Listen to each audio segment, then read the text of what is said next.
Well, welcome. I'm here with Kimberly Britt of ChiFresh Kitchen in Chicago, Illinois. Thank you again so much for coming. When I'm looking at your timeline, I see that you're opening right in the middle of COVID.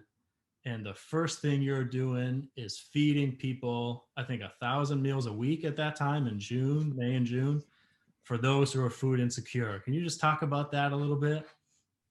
Yes. Yeah, well, like you said, we started in the midst of COVID. We really weren't planning on opening up until May, but then the pandemic hit and we felt like that was the perfect time to begin our journey. So actually we started off with 50 meals a week. And in a week's time, it went from 50 to 500 a day. So yeah, it was like really challenging with everything being new to us. But we went in and we strategized and we figured it out and got it done. And we definitely made an impact on our community during that time. Even when things were getting harder, you all were able to ramp up, get more meals into onto people's tables. What's it like to go from 0 to 60 like that? To start out a business and all of a sudden you are the most in demand you could probably be. Yeah, well, I'm not gonna lie, it was tough at first because we had to find our rhythm inside of the kitchen. And by our space that we are renting right now is a shared kitchen and there's very limited space there. It was a kind of difficult task to actually put out all of those meals in a day's time. But after you do something repetitiously, you find a niche with it. So that's what we did. After doing it for maybe like a week, we found out what worked for us and how we could get that done and done on time. Plus, it was a matter of, as we were visiting, delivering the food to certain facilities, we found that those were actually the only meals that people were receiving for that day. So it wasn't a matter of whether or not we could do it. It was like a matter that we really had to go ahead and get that done. So that's the type of attitude that we brought into the kitchen.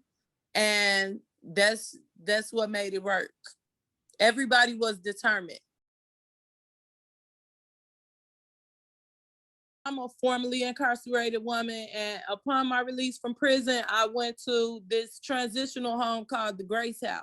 Okay, while I was staying there, while I was doing my time there, um, food insecurity was a serious daily problem. Like especially when the pandemic hit and the streets was locked down, the restaurants was locked down. It was really hard to find just a simple lunch meal or to eat breakfast or to be able to even go to the grocery store and come back inside because everybody was so afraid then that we were like really quarantined inside of there. So um I know for me, that's a place that's close to my heart that I'm so happy and grateful that to know that at least they're getting one hot, healthy meal a day because coming from there, I know what it was like trying to find something to eat, something that was actually edible to eat on a daily basis. When I'm looking through your Facebook, when I'm looking through the photos you post, I'm seeing fried chicken, mandarin orange, um, albacore tuna, burrito bowls, rice bowls. Is there anything you can't cook in that kitchen? No, if we can think of it, we want to give variety. We want to have different varieties of healthy food, of food that we know people are going to actually eat. It's not just about putting out a meal for us, but we want to make sure our food is being eaten at the same time. So with that being said, like our chef Arena Bryant, she really brainstorms her menus before we actually execute them. And even all the way down to the sour cream as a detail when we're having tamales, because that's probably something that you want to have with your rice with that meal or the tacos. So she is very good about going all the way down to the details of different dishes that she enjoy making on a daily basis. So yeah, it's nothing that we won't. I mean, any challenge we've had thus far, we have met those challenges.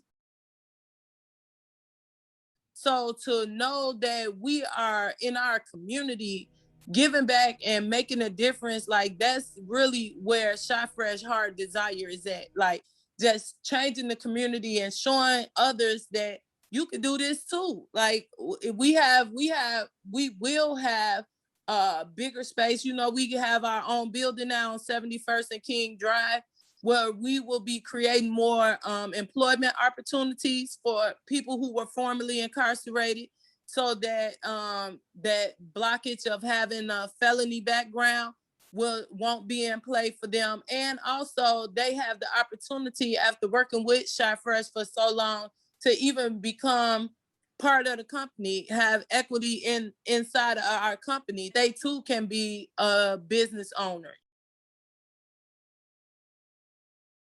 You're gonna start in May. You start a little earlier to meet need. Within 7 months, you're buying your own building. So you go Yes. from, you know, within, Crazy, right? right, in less than a year, you went from one situation to owning your own business, owning the building that your business is in, and working with people who I think a lot of people would just say, you know what, it's too risky. We can't trust people. We don't know if Yes. they have the work ethic. But here you are. So Yes. you just share like what it's like to be a member of a worker co-op and to own your own building and what that does for your stability.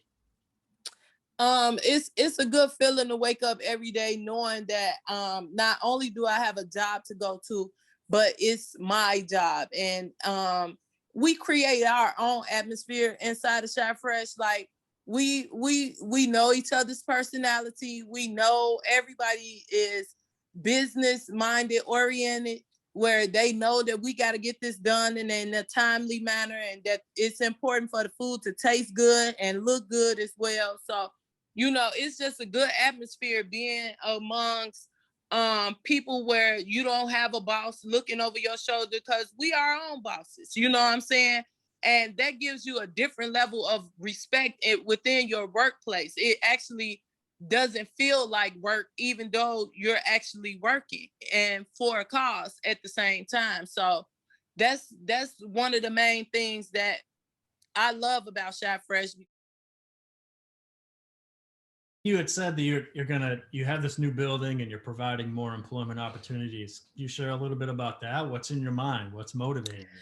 Yeah, well, we're thinking about because we having different aspects. We're gonna have retail in the front, much merchandise retail in the front, as well as continue doing our catering, and we're trying to take it to another level as far as doing charter schools, after school programs, and nursing facilities where it's going on a different scale, which will entail having